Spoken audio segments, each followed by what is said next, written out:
Muy buenas, vamos a dar inicio al seminario web titulado El campo de la comunicación, caja de herramientas para el diálogo interdisciplinario, que viene como parte de la aplicación práctica de la maestría en procesos de información y comunicación que tiene la Universidad Católica Boliviana. Vamos a tener este seminario que también va a quedar colgado en línea para que puedan revisarlo posteriormente. La idea de esto es que cada uno de los participantes va a poder participar en un lapso de 5 minutos para luego recibir una réplica y después ellos van a poder responder algunas preguntas que haga otro de los participantes. Y también el público puede participar a partir de algunas preguntas que pueden mandarlas al correo electrónico que ha sido dispuesto para esto, que es webinar@ucbcba.edu.bo. Para comenzar vamos a dar paso a nuestro primer ponente, que es Camilo Kunstec. Luis Camilo Kunstec Salinas es licenciado en Ciencias de la Comunicación Social por la Universidad Católica Boliviana San Pablo. Cuenta con 2 maestrías, una en Desarrollo Rural y otra en Desarrollo Territorial y Gestión del Patrimonio. Ha trabajado como consultor en temas educativos, culturales y territoriales y desde el 2008 es docente universitario en la Universidad Católica Boliviana San Pablo. También es docente del posgrado en la Universidad Mayor de San Simón y actualmente es candidato a doctor en Comunicación e Información por la Universidad Católica Boliviana San Pablo, además de ser investigador en la Universidad Mayor de San Simón. Camilo, tienes 5 minutos para exponer tu tema y posteriormente pasamos a la ronda de preguntas. Gracias, Pablo. Bueno, el ejercicio, lo que se nos ha pedido poner en cuestión, poner en el escenario la discusión, es un poco cómo mirar la comunicación y su relación en el campo laboral con las otras profesiones, con las otras disciplinas.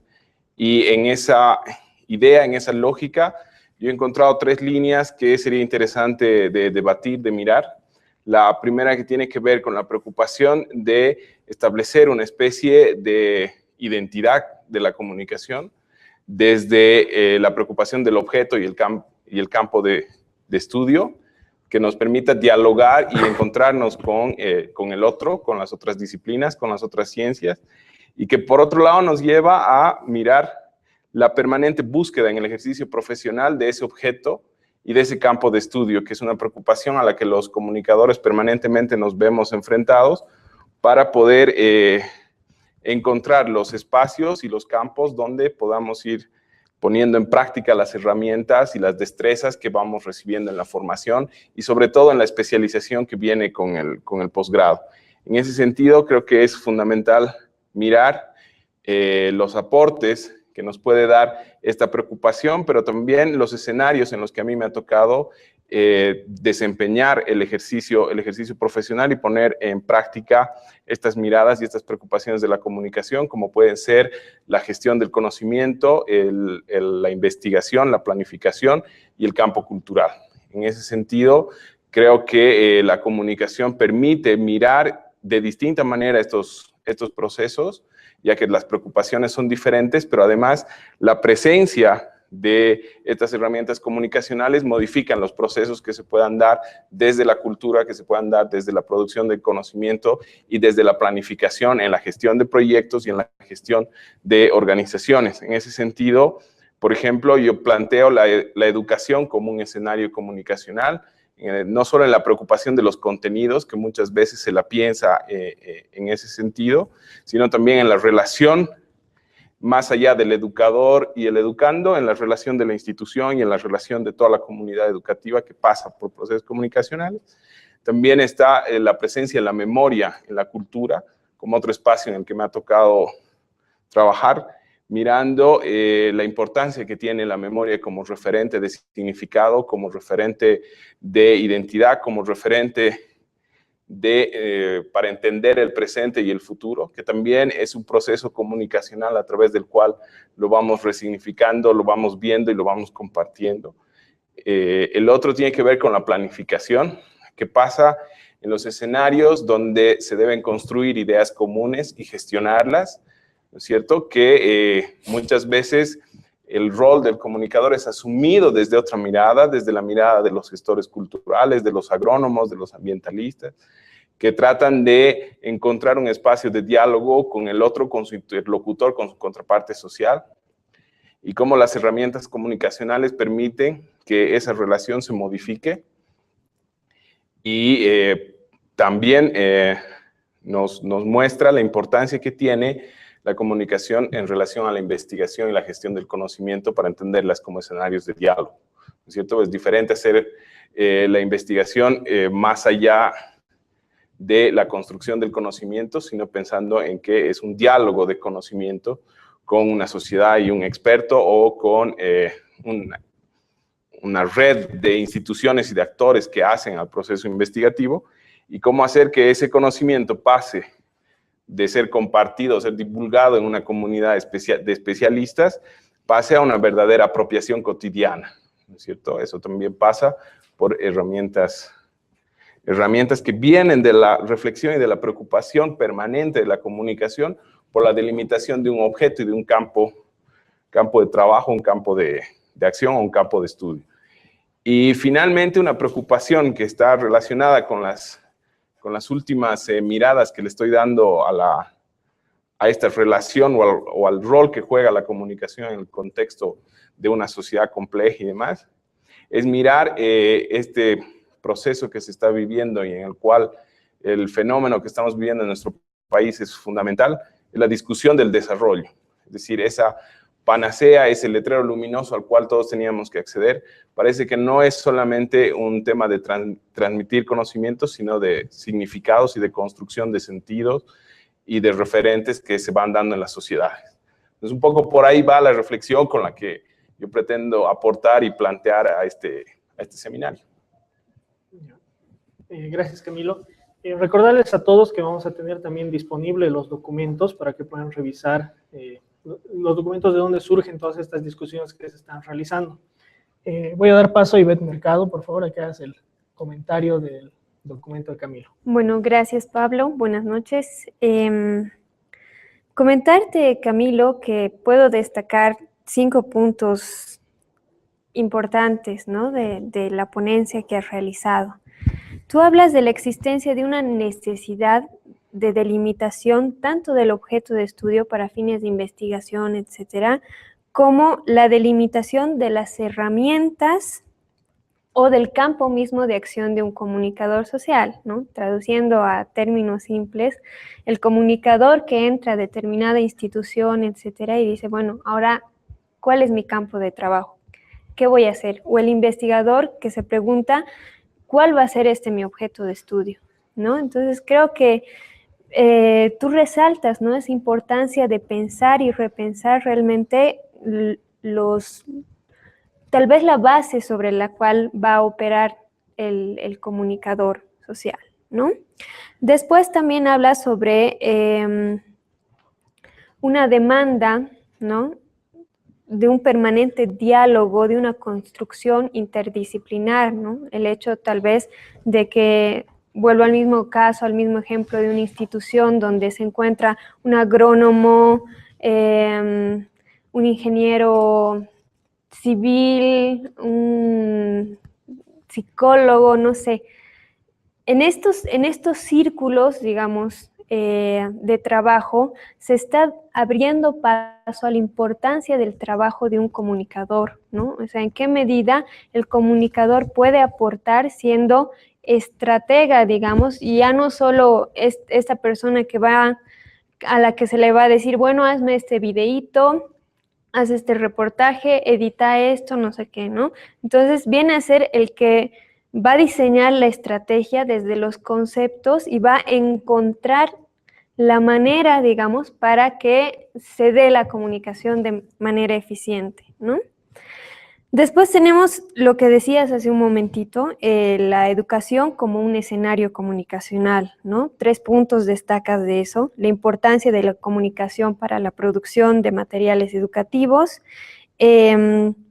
los procesos de capacitación, de transferencia, de gestión de conocimientos y la incorporación de mecanismos que permitan flujos comunicacionales buenos dentro del equipo o hacia los públicos, tal vez, de estos equipos de trabajo, ¿no? Considerando un poco, tal vez, la experiencia laboral que tú has tenido, ¿no? Como cuarto punto está lo que tú decías, ¿no? La comunicación dentro de todo lo que es la producción de sentidos, la producción cultural, histórica. Y como quinto punto, pues esto que redondea, ¿no? Las necesidades. Está, como tú bien mencionas, la construcción de comunidades científicas específicamente relacionadas a todo lo que implica la teoría comunicacional, etcétera, que hablábamos también antes de entrar acá en el seminario, la socialización, ¿no? De lo que dicen estas comunidades científicas hacia el público general, y una vez que se ha creado ese nexo, digamos, la apropiación de este público general, ¿no? Que va en una suerte de ida y vuelta, yo creo, de todo lo que es el ámbito comunicacional en sí. Y bueno, quería preguntarte, pedirte en realidad que nos comentes un poco todas estas cosas que las has trabajado, yo creo, de forma muy sustancial, teóricamente, cómo han sido en tu día a día, ¿no? En la aplicación de tus trabajos, que nos comentes en qué has trabajado y de qué manera has aplicado esto en tu trabajo, ¿no? Comunicacional. Bueno, gracias por los comentarios y sobre todo por la pregunta que da pie a un par de reflexiones que me parecen interesantes, que de alguna manera enriquecen o podrían enriquecer la lectura del texto que he propuesto para el seminario, porque no es tan tal cual, pero sí pueden dar otro contexto de significación al propio texto. Creo que es importante mirar que si bien me preocupa mucho esta preocupación del comunicador o de la comunicadora en el sentido de buscar permanentemente el objeto de estudio y el campo de acción, no quiere decir que se vaya a resolver, ¿no? Creo que la comunicación tiene la particularidad de ser una profesión flexible y muy abierta a la creatividad, precisamente porque no tenemos una camisa de fuerza en cuanto al objeto de estudio y el campo de acción. De hecho, a mí me ha tocado permanentemente trabajar en escenarios donde tradicionalmente no trabajábamos o no trabajan los comunicadores, o sea, muy alejado de los medios, muy alejado de la producción audiovisual, de la producción periodística y demás, sino más bien asumiendo roles que normalmente estaban asumidos por otras disciplinas, fundamentalmente por la pedagogía en una primera instancia, que me ha tocado ser el eje articulador, no solamente por eso hablaba de la importancia de los contenidos, y es importante construirlos, organizarlos, sistematizarlos para un proceso de enseñanza-aprendizaje, pero también hay que preocuparse por el contexto en el cual se va a dar y se va a construir la significación, es decir, la relación del educador, el educando y su contexto, que también es una preocupación comunicacional. Y finalmente, como que tú muy bien los has llamado flujos comunicacionales, entre todo ese proceso, toda esa comunidad educativa que puede girar en torno a la escuela, pero puede girar en torno a otros espacios. A mí me ha tocado trabajar en comunidades, fundamentalmente, comunidades muy alejadas allá por la selva, comunidades en ciudades intermedias, pero que son medio satélites. En el caso de Punata, donde tuve a mi cargo 10 años un centro de expresión y creatividad con niños, donde justamente pude valorar estas tres dimensiones de la educación, en la preocupación de los actores educativos, pero también en la preocupación de la gestión, ¿no es cierto?, donde los actores políticos, los actores económicos y demás te demandan otro tipo de cosas que tienen que circular por unos flujos comunicacionales, probablemente, ¿no? Y después, a partir de ahí, o sea, lo interesante del desarrollo de mi ejercicio profesional es que es como un cuentito, ¿no? O sea, una cosa ha llevado a otra, la preocupación de la educación y de esta gestión me ha llevado a después vincularme al ejercicio de la gestión del conocimiento. Es decir, ¿cómo hacemos para que se vayan construyendo procesos, no solo de construir, generar nuevo conocimiento, sino en esta lógica de que se divulga, de que se difunde, de que se apropia, de que se relaciona, donde no necesariamente es esa comunicación científica, pero que también circula por un espacio y una especie de redes que no necesariamente tienen las herramientas comunicacionales, ¿no es cierto? Y después la propia gestión y la planificación de procesos de investigación, que es donde estoy trabajando hace 5 años en la Universidad Mayor de San Simón, en el PRAC, donde más allá de ser investigador, también está la posibilidad de gestionar, apoyar a la gestión y a la coordinación de la investigación. Y finalmente, cómo todo esto se va a encontrar en un escenario que es cómo nos repensamos como sociedades, cómo nos repensamos en un futuro, en un presente, que es esta discusión de que el desarrollo, por decir algo, darle un nombre para poder hablar de ello, nos está demandando ya no solo que la comunicación vaya y venga, que la información vaya y venga, sino la construcción de ese sentido, ¿no? Entonces, en ese escenario, en esas experiencias de trabajo, no es solamente que el comunicador entra a los equipos transdisciplinarios para cumplir estos roles, sino como los equipos transdisciplinarios, las otras disciplinas, se preocupan por la comunicación, por el acto comunicativo. Entonces, la especialización posgradual toma otro cariz. O sea, como el comunicador tiene que relacionarse con otras disciplinas a partir de conocerlas, pero también como para otras disciplinas, el especializarse en herramientas que tengan que ver o que permitan mirar ese proceso comunicativo también es vital. Y creo que ahí redondeamos un poco las inquietudes que me planteaba. Gracias, Camilo. Tengo aquí 2 preguntas que quisiera que las respondas, ¿no? Una de ellas es, ¿cuál sería el campo de acción del que hablamos al hablar de comunicación? Y el otro es, ¿cómo ejecutar esto que tú planteas en una sociedad que infravalora el trabajo del comunicador, ¿no? O sea, que lo ve como la última rueda del coche. Sí, o sea, yo creo que ahí tenemos que abrirnos también, no solo la sociedad, sino también los comunicadores. La ciencia de la comunicación, la disciplina de la comunicación, no, probablemente hagamos otro seminario para ver si es ciencia o disciplina, pero yo creo que tenemos que mirar que los comunicadores, felizmente, no ejercemos el monopolio de esa ciencia o esa disciplina. Entonces,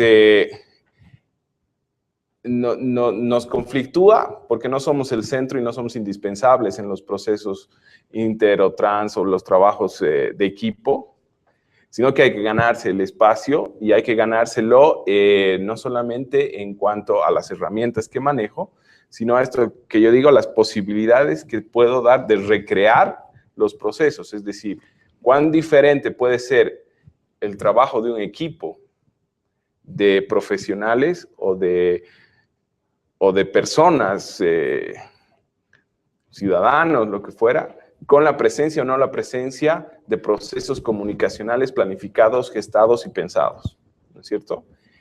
Creo que eso es fundamental para entender la valoración o no valoración del comunicador, ¿no? Porque sí, evidentemente los comunicadores hemos perdido algún terreno, pero hemos perdido algún terreno también porque nos hemos sentido, creo, los únicos llamados a gestionar la comunicación y no hemos sabido ver la relación con las otras disciplinas en la construcción de espacios comunes, ¿no? Y así como la comunicación y los comunicadores no son sinónimo, tampoco la pedagogía y los pedagogos, la gestión cultural y los gestores culturales, la agronomía y los agrónomos, ¿no? Una cosa es el profesional que tiene un bagaje de competencias y de conocimientos, y otra cosa es la producción del conocimiento científico de esa ciencia. Lo importante es cómo la comunicación puede entrar en esos espacios por esa permanente búsqueda de su objeto y de su campo de acción. Entonces, donde yo vaya, puedo encontrar escenarios donde la comunicación se va a definir de distinta manera. Y ahí la ventaja es del comunicador, porque tiene los dispositivos teóricos y metodológicos para actuar en ese espacio, ¿no es cierto?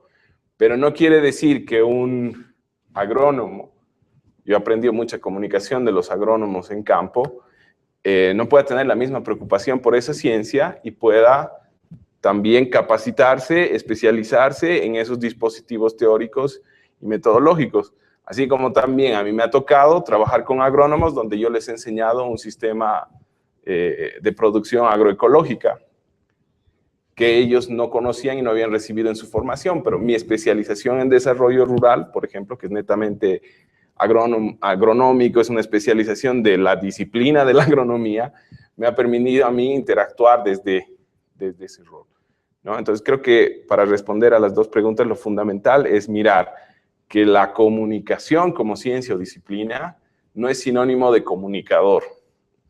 Y el comunicador no solamente tiene esos referentes teóricos y metodológicos, sino que puede estar en permanente diálogo, y la ventaja es que tiene las herramientas para dialogar con otras disciplinas y con otras ciencias. Gracias, Camilo. En realidad creo que da para harta discusión. Pero bueno, si hay más preguntas pueden ir llegando y ya vemos de resolverlas luego. Vamos a pasar a la segunda exposición, que viene por parte de Ivette Mercado, quien es licenciada en Ciencias de la Comunicación Social, tiene la titulación por excelencia académica en la Universidad Católica Boliviana San Pablo, es diplomada en investigaciones sociocomunicacionales y en diseño de proyectos comunicacionales, cuenta con la maestría en procesos de información y comunicación, trabaja en artes escénicas desde 1996 y actualmente integra Macurca Teatro, Teatro FA y el Colectivo G. Se ha desenvuelto como gestor en temas culturales y de artes escénicas de diferentes entidades, entre ellas el Proyecto Martadero, el Centro de Rehabilitación para Ciegos Manuela Gandarillas, la Orquesta Filarmónica de Cochabamba y la UPAM, también que forma parte de esta universidad, además de otras. Ivette, por favor. Gracias, Pablo. Bueno, yo quería compartir en realidad, ¿no?, una anécdota que hemos tenido, yo diría, en la primera clase de la maestría en procesos de información y comunicación. Ha sido una clase épica porque en esa primera clase, además que era de la primera versión de la maestría, estaba presente el doctor Comadina.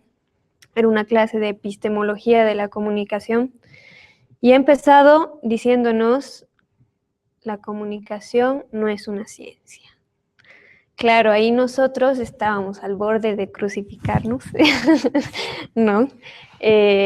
Argumentando, no, pero si hemos estudiado ciencias de la comunicación social, ¿qué está pasando, no? Además, en algún momento hemos tenido que investigar un objeto de estudio, utilizar el método positivista para nosotros aportar con nuestras investigaciones, en nuestras tesis y esto y el otro y no sé qué. Entonces, se desató una discusión en clase muy interesante, ¿no?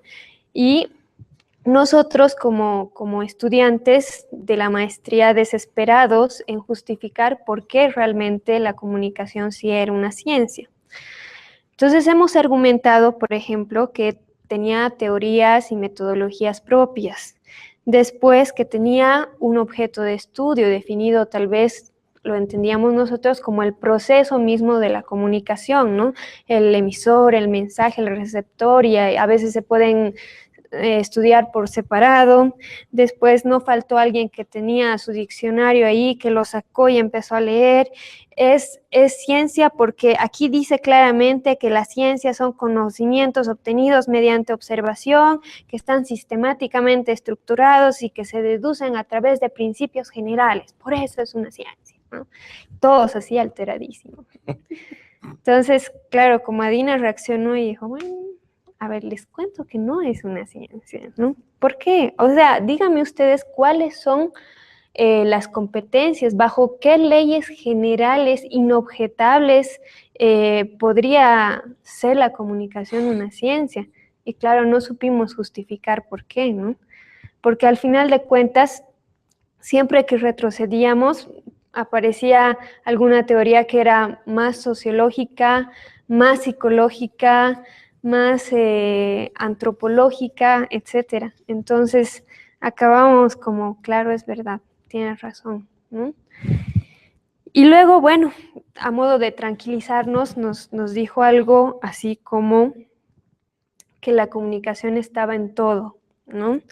Y que al ser una disciplina humana es muy importante no delimitarla, precisamente, ¿no? Porque tiene la posibilidad de abrirse hacia otras ciencias y nutrirse de ellas, ¿no? Lo que decíamos, nutrirse de la lingüística, nutrirse de la antropología, de la sociología, etc. Entonces, tiene esa posibilidad.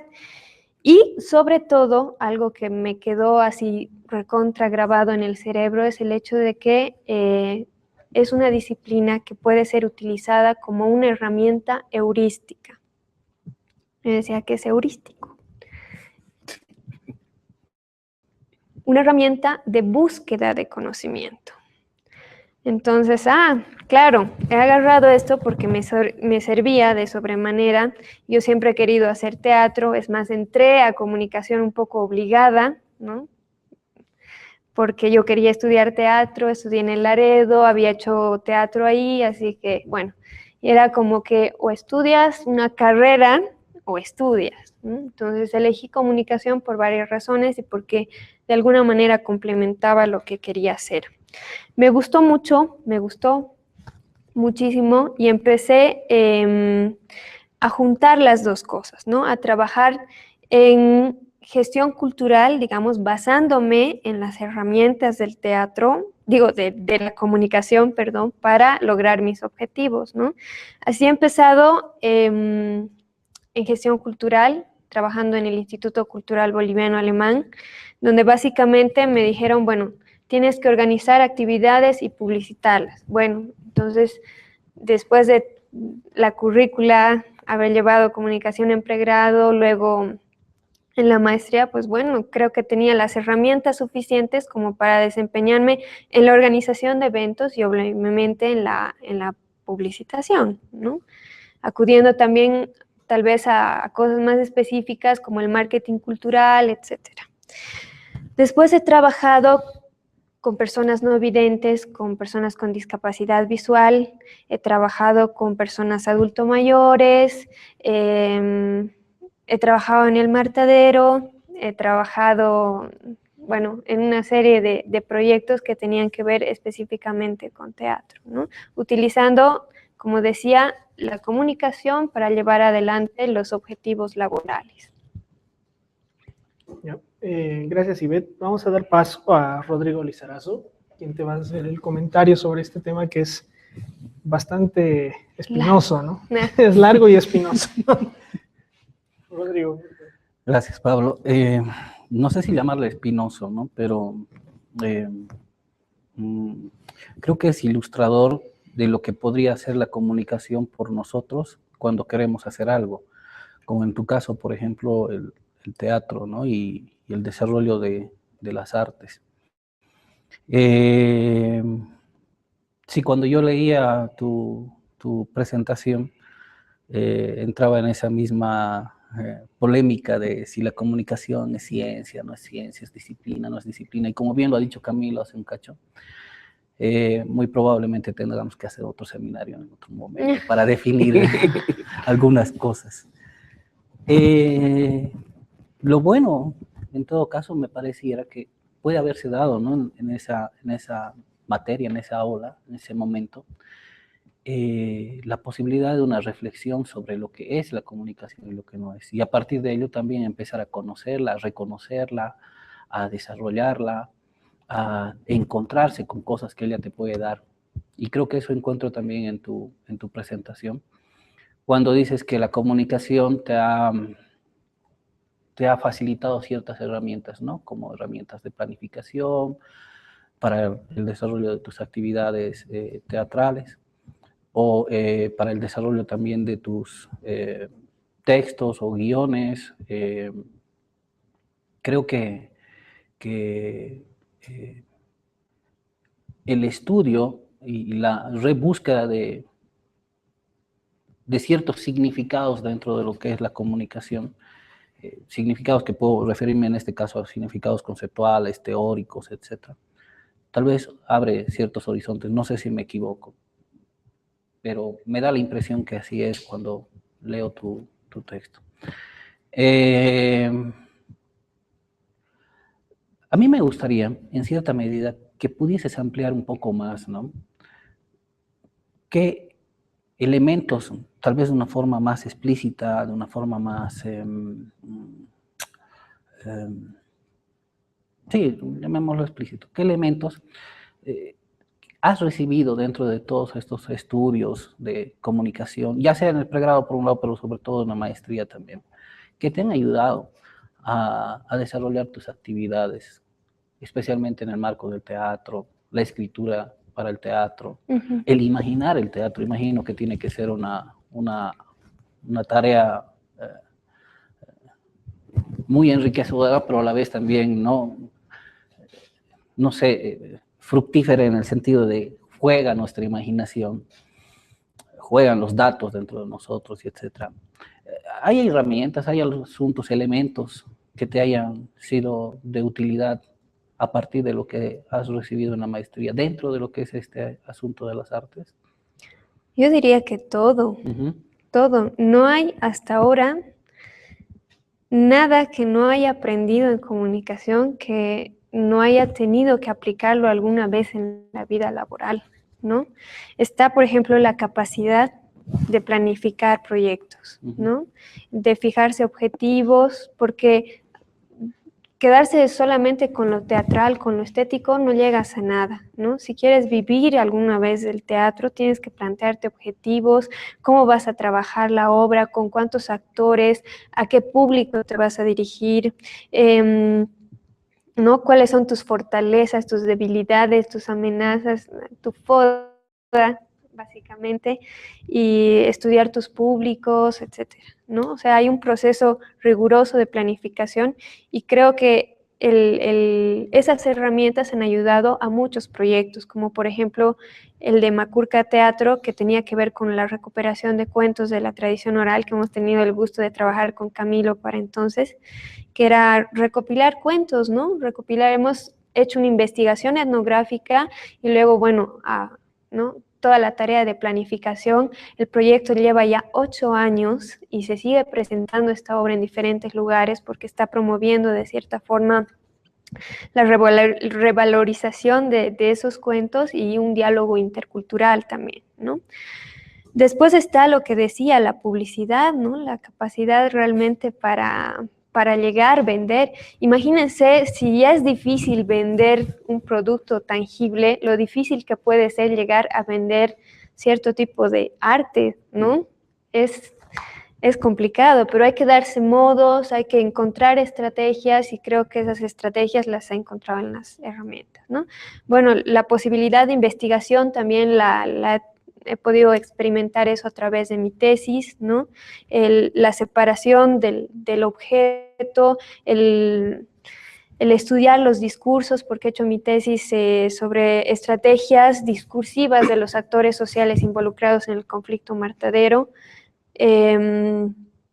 Cuando recién estábamos llevando adelante el proyecto Martadero, cuando se opusieron los vecinos, etc. Y bueno, así puedo enumerar una por una todas las cosas, ¿no? Pero creo que realmente todas estas herramientas, capacidades que ha dado la comunicación, desde la redacción hasta el pensar la vida de forma audiovisual, porque el teatro en cierta forma es un medio audiovisual, entonces me han ayudado de sobremanera a hacer lo que hago, ¿no? Y yo estoy casi segura que no podría vivir económicamente del teatro si no fuera gracias a la comunicación. Eso. Hay un dato más que me viene a la mente, es el tema de, el teatro es una interpretación en cierta medida en cuanto, quiero decir, interpretación en cuanto comprensión y expresión, ¿no? De una realidad. Creo, me parece, tú dirás si sí o no. Y ahí veo yo una curiosidad, la comunicación como tal, el realizar estudios culturales, estudios sociales, el realizar estudios sobre realidades. Imagino que también abre un cierto horizonte para la posibilidad de comprensión de una realidad y en su consecuencia para la posibilidad de expresión de esta realidad a través del arte como el teatro. ¿Me equivoco? No, estás en total acierto, ¿no? Es el hecho también de comprender. Al final de cuentas, es una versión del mundo que vas a presentar. Es una versión de tu historia, pero interpretada, resignificada por ti, digamos, ¿no? con fines estéticos, entre comillas. Pero tienes toda la razón, se hace muy necesario entender lo que estás diciendo, porque al final de cuentas también el teatro es un medio de comunicación, ¿no? Entonces, necesitas estar consciente del proceso, saber de dónde vienes, hacia dónde vas, por qué lo estás diciendo, para quiénes lo estás diciendo. Entonces, yo creo que es absolutamente acertado tu comentario, ¿no? Absolutamente. Ok, gracias. Gracias, Pablo. Gracias, Rodri. Tengo aquí dos preguntitas. Bueno, tengo unas dos preguntas también que me llegaron, pero que les he pedido que especifiquen para quiénes, y si no, al final las discutimos abiertas porque son bastante interesantes. Pero, Ivette, con esta visión de la comunicación como herramienta heurística, ¿para ti el tema de si es ciencia o no está cerrado? Haciendo un no, no es ciencia. No. Yo creo que es algo con lo que un comunicador, digamos, puede vivir, ¿no? Puede vivir con esa duda, porque lo que nos decía Comadín en ese entonces, que hay una comunidad científica que tiene que estar de acuerdo con que eso no es una ciencia, ¿no?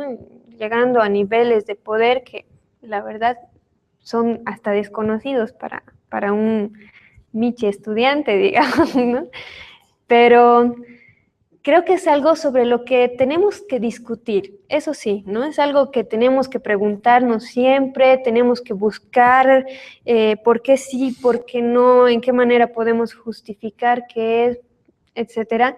Creo que es algo que tiene que estar en nuestra cabeza todo el tiempo, pero a la vez no definido, ¿no? En mi caso, la verdad, y lo digo en mi texto, con lo que yo me quedo es el hecho de que sí sea una herramienta heurística. Al final, si es una ciencia o no es una ciencia, en mi caso no es tan terrible, digamos, o tan relevante como lo es el hecho de que la comunicación a mí me ha dado herramientas para trabajar en lo que me gusta hacer, ¿no? Entonces, ya contestando a usted que no está cerrado, de hecho no está cerrado, hay un montón de preguntas, lo hablábamos antes del seminario y me parecen interesantes todas las posturas que hemos ido escuchando acá, que se ha hecho un debate bien rico, pero si no está cerrado, a pesar de ello yo me quedo con el hecho de que es una herramienta heurística. Gracias, Ivette. Y creo que da, ¿no?, para toda una discusión que sea el nuevo tema para el siguiente. Vamos a dar paso a nuestro tercer expositor, que en realidad estaba ahorita como comentador. Es el infiltrado del grupo, ¿no? En realidad, porque Rodrigo Lizarazu es licenciado en Filosofía y Letras, es magíster en Procesos de Información y Comunicación, aquí de la Universidad Católica. Cuenta con varios diplomados en Investigación, Planificación, Docencia Universitaria y Educación Superior. Es docente actualmente en la Universidad Católica Boliviana en las carreras de Comunicación Social, en Pedagogía Social y además como parte de la Pastoral Universitaria. Se ha desempeñado como director de la Escuela de Posgrado y coordinador de investigación de la Universidad Privada Domingo Savio e investigador del Instituto de Investigación para la Filosofía de Hannover, vinculado a la Universidad de Leibniz. Además es desarrollador de la noción de ética mobusiana, que es lo que un poco creo que forma parte de lo que es tu exposición, el centro mismo. No tanto, pero creo que hay algún interés por ahí por conocer un poco de eso y vamos a ver si hablamos un tanto de ello. Gracias, Pablo. A ver, cierto, soy un infiltrado, soy un metido, un metiche, pero con gusto, porque yo en algún momento tenía ese dilema, ¿no? ¿Qué estudiar? Filosofía, y la gente siempre te dice, filosofía vas a morir de hambre. Tienes razón, pero bueno, está bien. El tema, al final de cuentas, está en lo siguiente. Había un dilema para mí entre la filosofía y en cierta medida la comunicación. Había una cierta pasión por la filosofía, pero la comunicación nunca dejaba de estar presente. Yo tenía siempre un ojo puesto en la carrera de comunicación, ¿no?, mientras estudiaba filosofía. Por eso luego me acerqué aún más y después con la docencia en la carrera de comunicación y encontré un apego muy fuerte con la carrera de comunicación y con las ciencias de la comunicación. Siempre han venido cuestionantes a mí sobre, más allá de si la comunicación es ciencia o no, sobre el papel de la comunicación en relación a la educación, en relación a la ética y en relación a muchas otras cosas, porque la comunicación está al final de cuentas en todo. Dentro de lo que ha sido la maestría, me he encontrado yo con una diversidad muy grande de personas que procedían de diversas disciplinas. Habían abogados, habían personas del campo de las ciencias económicas y financieras, personas que eran, sí, de comunicación y etcétera. Y el diálogo que se desarrollaba dentro de lo que era el desarrollo de la maestría era muy enriquecedor. ¿Por qué? Porque me ayudaba a tener otras percepciones más de las percepciones que propiamente quizás la filosofía u otras lecturas me las habían dado. El compartir con otros era en extremo fructífero y enriquecedor. Una apertura de horizontes hacia, digamos, el infinito. Y eso no puede nombrarse sino como asunto enriquecedor. Una de mis preocupaciones dentro de lo que es la comunicación como tal es el rol que tiene la comunicación en la educación y también en el desarrollo de la ética. Yo tengo la idea de que así como casi o todo comunica, así también todo lo que comunica desarrolla un proceso educativo. Es decir, siempre nos educamos. ¿Por qué? Porque somos seres de imitación. Yo he aprendido a hablar este idioma porque he imitado a mi mamá, a mi papá, y he aprendido a caminar como camino porque he imitado a muchas personas al final de cuentas, ¿no? En la mixtura social que existe. Y muchas otras cosas las he aprendido así. Entonces, creo que la comunicación ejerce un papel pedagógico y a la vez, curiosamente, yo veo la relación entre ética y comunicación no como esa relación, no siempre como esa relación que muchos nos acostumbran o nos acostumbramos a ver a través de clases y otras cuestiones en la que de pronto cuando hablamos de ética y comunicación hablamos de cómo debería ser el desarrollo de un trabajo periodístico enmarcado dentro de una de moral, etc. Y yo más bien veo que como somos seres de imitación y la comunicación nos ayuda a desarrollar cierta pedagogía y ciertos aprendizajes, ahí también vamos aprendiendo ciertos asuntos que tienen que ver con la ética y tienen que ver con la moral. Entonces me ha encantado dentro de la maestría el compartir con muchas personas las nociones que esas personas tienen de ética y las nociones que tienen de moral, para poder entender los usos, los desusos y los malos usos que se tienen de estas nociones. Y en consecuencia, repensar por qué vivimos una existencia a veces carente en lo ético o en lo moral. ¿Y cuál es el rol de la comunicación dentro de este proceso? Dentro de este hacer, dentro de este construir una ética y una moral. Me ha dado muchas herramientas en ese sentido, especialmente para la investigación y para la apertura de horizontes conceptuales, teóricos y mentales respecto a lo que es, al final de cuentas, la relación entre ética y comunicación. Pablo. Gracias, Rodri. Para hacer el comentario, vamos a dar paso, por favor, a Camilo. Gracias, Pablo. A ver, creo que antes de hacer el comentario propiamente, al escuchar tu explicación, tu ponencia oral del texto que habías producido por escrito, me parece que la dinámica que estamos tomando con este seminario es muy enriquecedora porque hay elementos que a mí me han venido que no los había percibido en el texto, entonces de repente hay una resignificación de lo que habíamos planteado al inicio del seminario, y eso me parece fundamental que sea captado por quienes nos están siguiendo.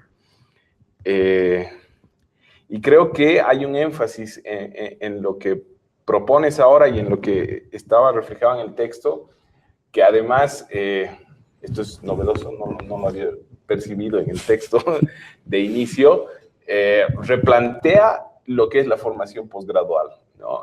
La experiencia que tú planteas, normalmente uno dice, voy a hacer posgrado para especializarme, para cerrar un campo de conocimiento, un campo, un objeto, una herramienta, como dice Liber. Y en realidad tú muestras una experiencia en la cual más bien te has abierto, Claro. abierto a un diálogo interdisciplinario, donde de repente aparecen referentes de otras, un encuentro, ¿no es cierto? Si en el pregrado te consolidas como un sujeto dentro de una disciplina, en el posgrado puedes dialogar con el otro sujeto de otra disciplina y eso enriquece, que me parece fundamental que lo hayas llamado además así como una experiencia enriquecedora. Y el otro tema, lo que tú planteas como una experiencia de estas, que me encanta la frase que has usado de reapreciaciones conceptuales, es decir, como ese encuentro con el otra disciplina, con la interdisciplina, con la transdisciplina en el escenario que se supone que es de especialización, te permite repensarte y remirarte en tu propia construcción de esa llamada profesión de origen, ¿no es cierto? Con la que empiezas estas búsquedas teóricas y metodológicas. Y después, ¿cómo planteas el cierre del artículo, de la ponencia, en una mirada que de repente, de los 3 que hemos preparado documentos para este seminario, es el que plantea un nuevo objeto, una nueva preocupación de investigación, una nueva preocupación del campo de estudio de la comunicación, que es esta, me vas a ayudar a pronunciarlo, ética moebiusiana. Moebiusiana. Es decir, una preocupación de qué sucede con la construcción de la ética en la virtualidad, por lo que he entendido, en este ciberespacio, que plantea un desafío, ¿no es cierto?, en el sentido que es muy actual en la comunicación, que es los procesos que se dan en la realidad tangible y directa como la comunicación cara a cara, que producen, construyen una ética, no se la puede transportar en automático al escenario de la interacción virtual en la construcción de una ética. Y ahí hay que mirar, que creo que por ahí va un poco tu preocupación y la mía ahora, que me gustaría que profundices un poco, o sea, ¿qué pasa con ese nuevo escenario de construcción de una ética comunicacional?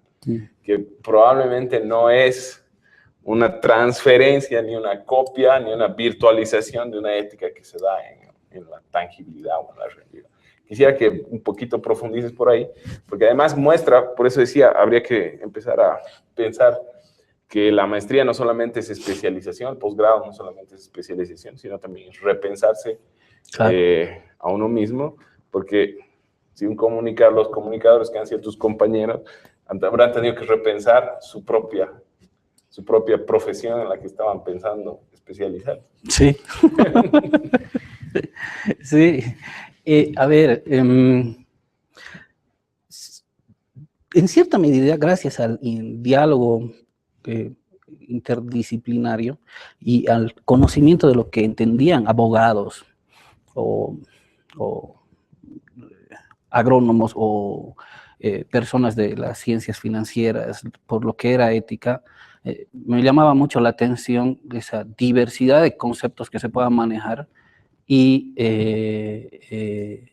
como he dicho hace un momento, los buenos usos, los malos usos y los desusos que se tienen de algunas cosas.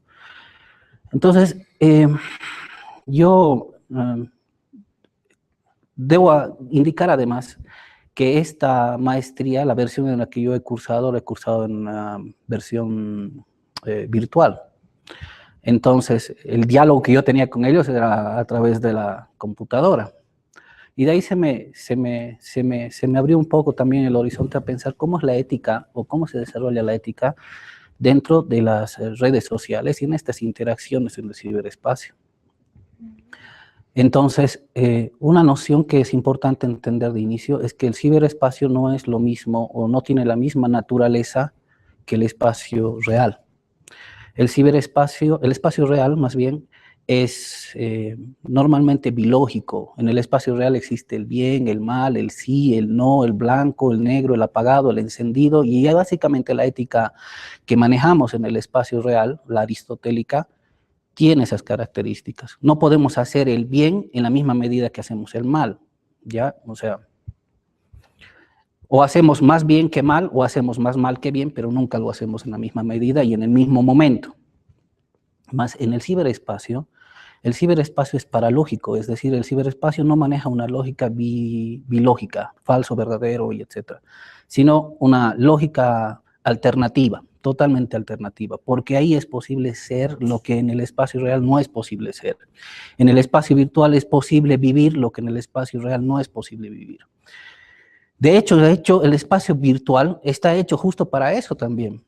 Por ejemplo, los simuladores de vuelo, los juegos de deportes, de estrategias y etcétera, o cosas donde corro un riesgo, como por ejemplo juegos de combate para vivir la vida después en combate en la guerra real, se desarrollan dentro de un espacio en el que me da posibilidades de ser, que es el ciberespacio. Entonces, la primera definición que he tenido que pensar ha sido que el ciberespacio es un espacio paralógico.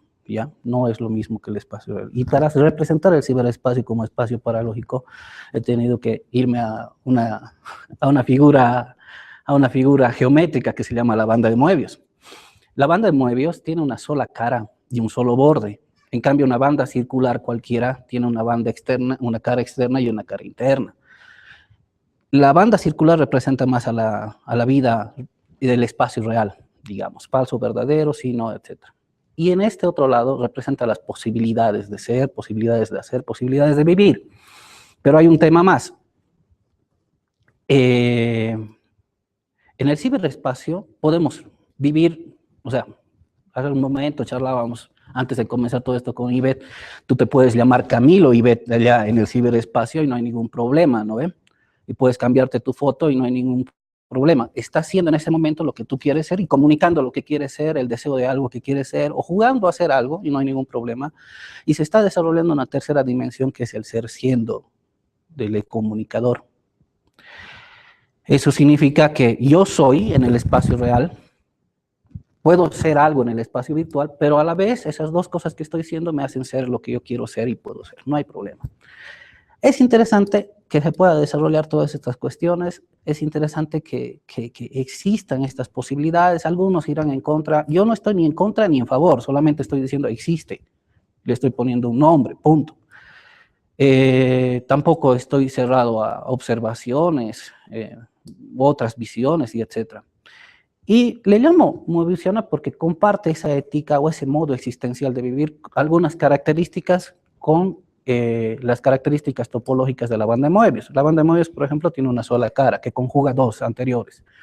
Otra característica que tiene es que es adireccional. Si uno pone un objeto en la banda de Moebius y le hace dar una vuelta, al terminar la vuelta, si el objeto, por ejemplo, tiene un brazo derecho extendido, al terminar la vuelta, el objeto termina con el brazo izquierdo extendido, al revés. ¿Cómo sucede eso? Es que tiene una sola cara, es transparente, es como un truco, es como mirarlo de abajo o mirarlo de arriba. Entonces, es adireccional, significa que al final puede no afectar nuestra existencia, sino darnos posibilidades de existir. Y hay otras características más que tienen que ver con unos cortes de la banda, que, bueno, por tiempo y otras razones no voy a poder comentarles ahora, pero es para mí un descubrimiento que se ha dado gracias al diálogo con los demás. Y tiene razón, no se trata de una especialización, sino más bien se trata de una apertura a horizontes nuevos, mentales, y posibilidades de ver la ética, no como siempre la vemos en relación a la comunicación, sino darle otra mirada a las cosas. Gracias, Rodri. Bueno, yo ya estaba preocupado porque no llegan muchas preguntas y de pronto me han empezado a bombardear con una serie de preguntas que no sé si el tiempo nos dará para abarcar a todos los que han mandado, pero vamos a hacer lo posible. ¿Ya? Esta va dirigida a todos, el que quiera, por favor, responda, ¿no? Paola Nina Balda dice, dentro del campo interdisciplinar, ¿qué opinión merece la lista de la revista Forbes respecto a las carreras del futuro, en cuya lista no aparece la nuestra, la comunicación? ¿Realmente es tan indispensable o simplemente no está bien la dirección? Anda porque aparte de infravalorizar nuestra carrera y trabajo en el campo laboral, paradójicamente contradictorio, los comunicadores terminamos siendo todólogos. ¿Será eso la causa de la muerte anunciada de nuestra profesión? Para ensalzar un poquito más, la revista Forbes tiene como sus 9 carreras del futuro. En el 1, la matemática, en el 2, la robótica, en el 3, la ingeniería agrícola, en el 4, la salud y la biotecnología, en el 5, el derecho con enfoque en tercera edad, en el 6, la ingeniería cuántica, en el 7, el diseño 3D, en el 8, las artes liberales y en el 9, la ingeniería aeroespacial. Wow. O nos dedicamos Buena, a eso. buena respuesta. A ver, yo creo que lo primero que hay que hacer es mirar que el futuro no existe y hay que preocuparse por lo que sucede en el presente. Y en la medida en que en el presente sigue existiendo como carrera, seguramente de aquí a un par de años o el próximo año, la revista Forbes sacará otras carreras del futuro antes de que cualquiera termine una licenciatura, ¿no es cierto? Porque en la medida de lo que haces en el presente, modifica hacia el futuro. Lo otro hay que entender que esa lista refleja una mirada de la sociedad, una mirada de la realidad y una mirada de los procesos que suceden. Esa mirada es producto de una construcción comunicacional. Para empezar, se la ha construido en un lenguaje que es comunicacional. Para seguir, se la ha construido en función a una persona y su entorno comunicacional. Un medio. Y después se la ha difundido, ¿no es cierto?, en un entorno que también es comunicacional. Entonces, pensar que la comunicación va a desaparecer como profesión no debería preocuparnos mucho, porque no creo que vaya a desaparecer como ciencia, disciplina o herramienta heurística para quedar todos más o menos incluidos, pero lo que sí tendríamos que empezar a preocuparnos es si como ciencia fuera, o como preocupación humana, fuera a desaparecer, que eso me parece imposible porque está directamente ligado con nuestra posibilidad de existir, por dos cosas. Uno, que permite que nos reconozcamos y que nos definamos como nosotros, y segundo, que reconozcamos al otro y por lo tanto interactuemos. Entonces, en ese sentido, en la manera que lo complejices y demás, o sea, podríamos decir que la matemática en el fondo es un hecho comunicacional, es un intercambio de abstracciones, y las abstracciones son posibles gracias al lenguaje y funcionan en relación con la interacción con una sociedad que es comunicacional. Y repito lo que dije al principio, no nos preocupemos si la sociedad te valora o no te valora como comunicador, sino si tú te valoras como comunicador, te valoras como persona y confías en los dispositivos teóricos y metodológicos que manejas, tú vas a transformar los espacios donde actúas. Yeah. Y creo que eso es fundamental en el ejercicio de la comunicación. No sé si alguno de los otros expositores tiene algún punto de vista sobre esta lista. No, yo pienso que dentro del marco de todas esas profesiones obligatoriamente van a necesitar de un comunicador social. No hay vuelta que dar en algún momento. Pero también me ha venido a la cabeza algo que había pasado en el proceso de acreditación de la universidad cuando se encontraban las personas que podían contratar a comunicadores y decían, no, nosotros necesitamos este tipo de comunicadores que tengan destrezas en esto y el otro y no sé qué y no sé cuánto. Y dentro de ese desempeño laboral no se ha tomado en cuenta, me ha llamado la atención eso, qué tan emprendedor puede ser un comunicador, ¿no? Porque creo que es importante para medir el desempeño laboral el hecho de que un comunicador, basándose en las herramientas que tiene, metodológicas, teóricas, etcétera, etcétera, puede ser también un emprendedor, ¿no? Entonces, creo que eso depende mucho, ¿no? De la formación y de la creatividad que uno tenga para ir fijando campos laborales.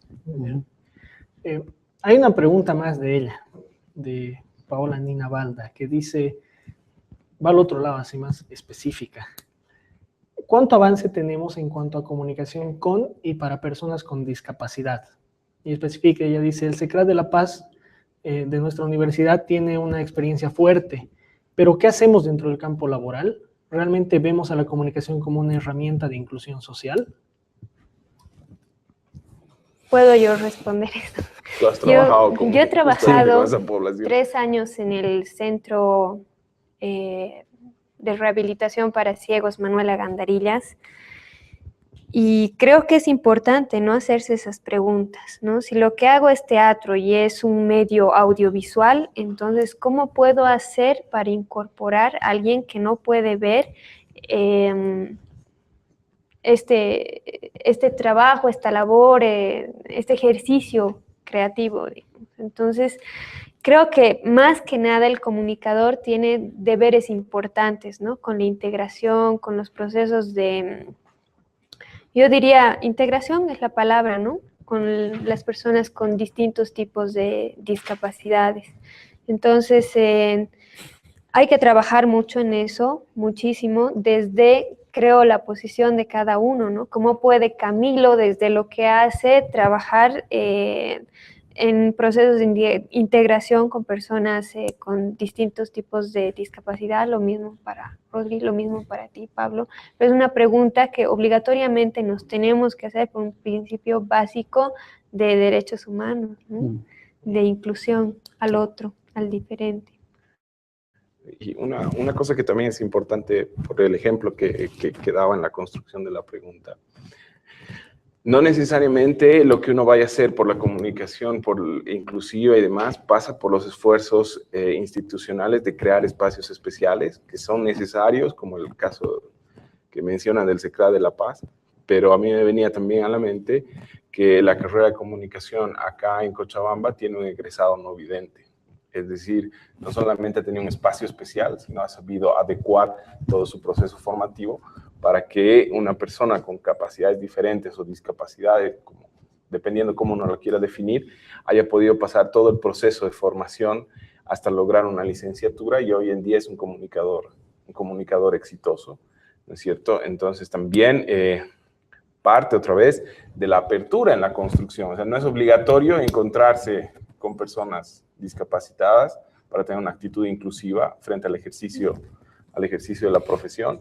Y ahí creo que todos los cientistas sociales podríamos dar ejemplos de espacios o momentos en los que hemos tenido que definir una, probablemente, ética profesional, en el sentido de si nuestro trabajo es inclusivo. Es decir, en el momento que yo estoy construyendo algún proceso, cualquiera, sea blanco, negro, verde, tenga o no tenga ciertas características o destrezas físicas, puede participar, ¿no? Esa es una, como dice Libet, es una pregunta que hay que resolver y hay que preguntársela permanentemente en el ejercicio de la profesión para mirar que los escenarios donde yo participo y donde yo ejerzo la profesión sean inclusivos, sin necesidad de que tenga que ser algo especial. Para solo acotar un poco, yo creo que estoy totalmente de acuerdo con lo que dicen Camilo y Beth, y especialmente en lo último que afirma Camilo, que hay que ser inclusivos. Y retomo un poquito la pregunta anterior sobre la especialización y la apertura o la amplitud. Creo que un ejercicio para la apertura de horizontes y la aceptación del otro, sin quitar mérito a la especialización, tiene que ver con la amplitud de la disciplina o carrera o ciencia que se esté desarrollando. Quiero decir, si aprendemos a escuchar las voces teóricas, conceptuales, las voces, los aportes desde otras disciplinas y etcétera, creo que estamos ejercitando o haciendo un pequeño ejercicio de apertura también a lo otro, ¿no? Como en este caso podría ser, o sea, es un ejercicio, digo, espiritual, un ejercicio mental de apertura, que en este caso se podría traducir hacia una apertura hacia personas que tienen necesidades X o tal vez alguna capacidad diferente y que nos obligaríamos en cierta manera a comprender. Pienso, muy breve, pienso que cuando escuchamos al otro, aprendemos, sea en lo teórico o en lo conceptual, aprendemos a desarrollar un pensamiento complejo que nos ayuda a ver las cosas con una visión más amplia. Y si ese pensamiento complejo está desarrollado y desarrollándose en nosotros, creo que existe una posibilidad de que también podamos ejercitar estas aperturas más allá de lo que es nuestra propia carrera y en relación en consecuencia, a las personas que están en el mundo alrededor de nosotros, como estas personas que tienen discapacidades o capacidades diferentes. Muy bien. Hay una pregunta de Dyer Ferrell que dice, ¿las herramientas como la planificación e investigación se reducen solo al ámbito de la comunicación o realmente se fundamentan en otras áreas como la sociología? Esa es la primera. Y también plantea algo que dice, ¿en qué sentido la comunicación puede ser más vista por la sociedad desde un aspecto científico y no tanto como algo lúdico? ¿Qué es lo que la mayoría cree? Partamos de que todo conocimiento científico ha partido de la lúdica, de la ley más inobjetable de la física más dura, que es la ley de gravedad. Empezó por un jueguito de hacer caer una manzana y hasta el día de hoy así se le explica, ¿no es cierto? Entonces esa diferenciación ciencia lúdica es otro seminario para discutir, probablemente varias horas, ya hay 3. pero considero que no es una frontera, es un debate hasta, yo diría, a ratos falso. Lo otro que hay que mirar en este sentido es que la planificación y la investigación no es un monopolio de ninguna ciencia, es decir, no es propiedad de la física, de la química, de la comunicación, de la pedagogía, de la filosofía o de la ciencia que quieran. Son procesos, la investigación es un proceso para generar nuevo conocimiento en cualquier ciencia. Lo que es importante mirar, y eso era lo que yo planteaba en el texto, es que hacer investigación utilizando herramientas comunicacionales, es decir, concibiéndola como un escenario de diálogo, va a enriquecer el proceso de construcción de conocimiento, ¿no es cierto? De hecho, me va a plantear el desafío de que el conocimiento que estoy construyendo no es solamente para mí y mi laboratorio o para mí y mi libro, sino que hay un otro con el que tiene que interactuar mi conocimiento. Y eso es gracias a la presencia de una preocupación comunicacional en el propio proceso de investigación desde cualquier ciencia, ¿no es cierto? Y la ciencia de la comunicación es la que va a generar cada vez nuevas herramientas y nuevos conocimientos de cómo incorporar eso en las otras ciencias, en sus propios procesos de investigación. Y con la planificación sucede lo mismo. La planificación lo que hace es generar un ordenamiento de las acciones a seguir, ¿no es cierto? Que también, si yo incorporo herramientas o cosas que vienen producidas de esta comunidad de personas que se preocupan y se dedican a esta ciencia, disciplina o herramienta heurística, que es la comunicación, también se enriquece, porque la planificación cobra otra demanda. Así esté planificando como sociólogo, esté planificando como agrónomo, esté planificando como político, como gestor público, o finalmente esté planificando como padre o madre de familia, ¿no es cierto? Si yo incorporo en esa planificación herramientas comunicacionales, se modifica. Lo que no quiere decir que para que una familia planifique necesite un asesor comunicador. Claro. Rodri, una pregunta dirigida así expresamente a vos. ¿A mí? Sí. Joseph González dice, cuando hablas de ética y comunicación, ¿lo ves como dos conceptos y procesos diferentes o es un concepto que es complementario uno del otro? No son diferentes, son complementarios, a ver, pero tampoco como tal complementarios, sino interconectados, totalmente interconectados. Yo considero que visión sobre materiales que me hablen de la relación entre ética y comunicación, normalmente lo que siempre encontraba era sobre la ética profesional de la comunicación, ¿no? O sea, sobre eso hay bastante material desarrollado. Pero mi lógica, sin amedrentar a aquella otra y sin negarla, en lógica existen dos cosas, que una es la contrariedad y otra es la contradicción. La contradicción es contradecir algo sin negarlo, sin acabarlo, sin aniquilarlo, y la contrariedad es es ejercer una negación radical de algo. Yo no niego lo que dice la ética profesional del comunicador, de los comunicadores, y etcétera. Pero sí pienso en que la comunicación es una herramienta para el desarrollo de la ética. En ese sentido están interconectadas totalmente. Y como decía hace un rato, somos seres de imitación. Aprendemos normas morales dentro de nuestra sociedad, aprendemos lo que es el bien y lo que es el mal a través de la transmisión de lo que es el bien y es el mal.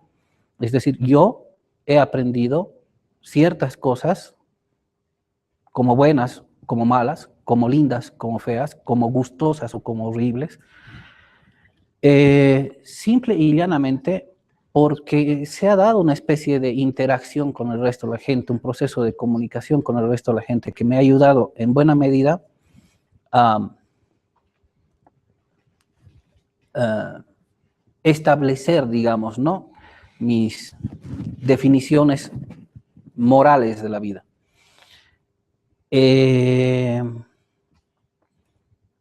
Retomando un poco más el asunto de la pregunta, una complementariedad podría darse, sí. Diferencia, no, pero de que existe una interconexión absoluta, me parece que sí. Es decir, no existiría posibilidad de desarrollar una moral, es decir, Cochabamba no sería lo que sería moralmente hablando, o una religión no sería lo que sería moralmente hablando si no hubiese habido un proceso de comunicación y establecimiento de esa moral. La moral es una especie de convención social sin llegar a convenir explícitamente, pero se llega a convenir a través de procesos de comunicación.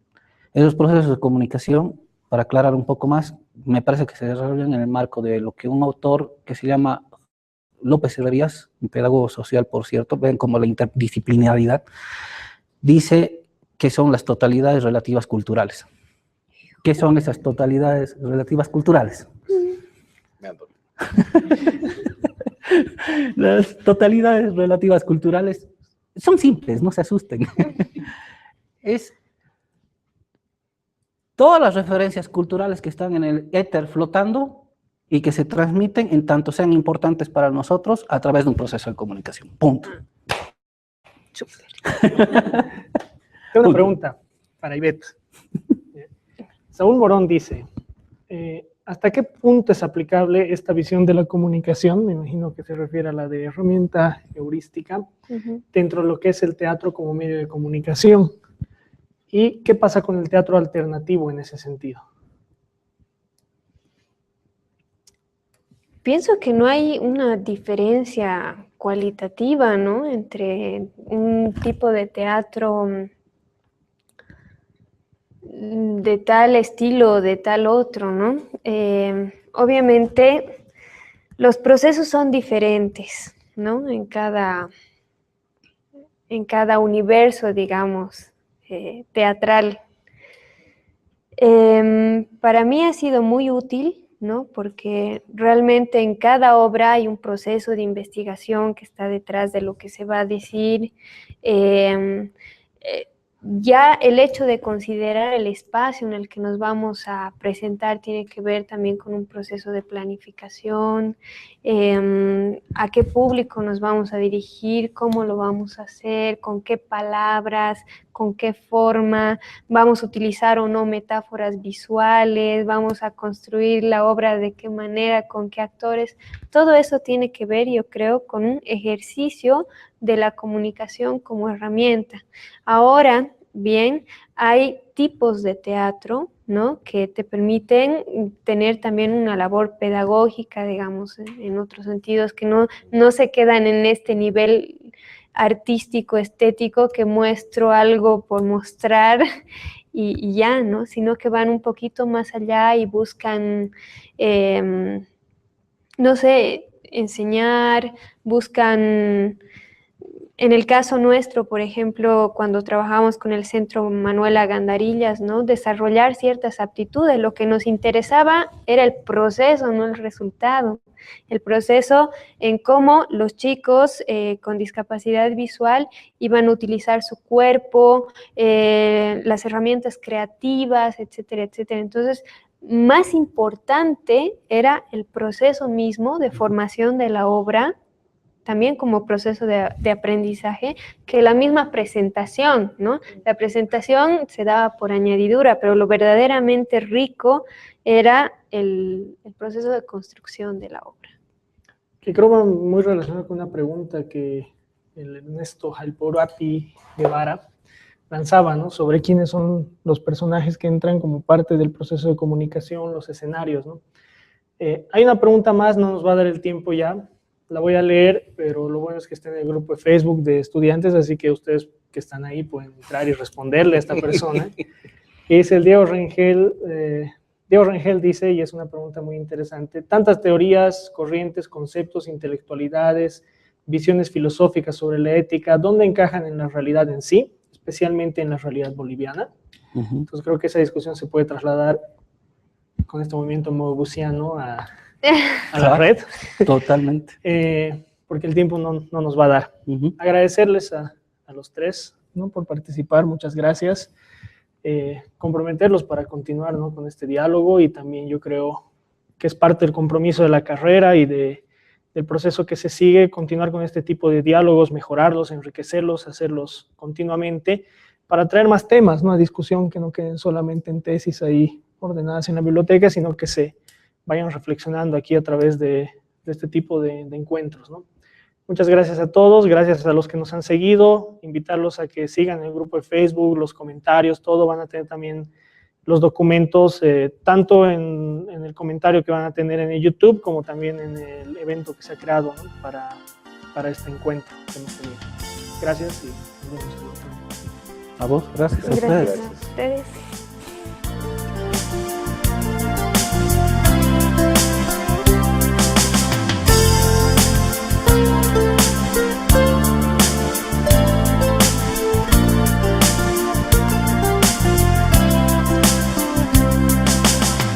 Construyendo y forjando un ideal con la fuerza y la esperanza de cambiar, luz de progresar.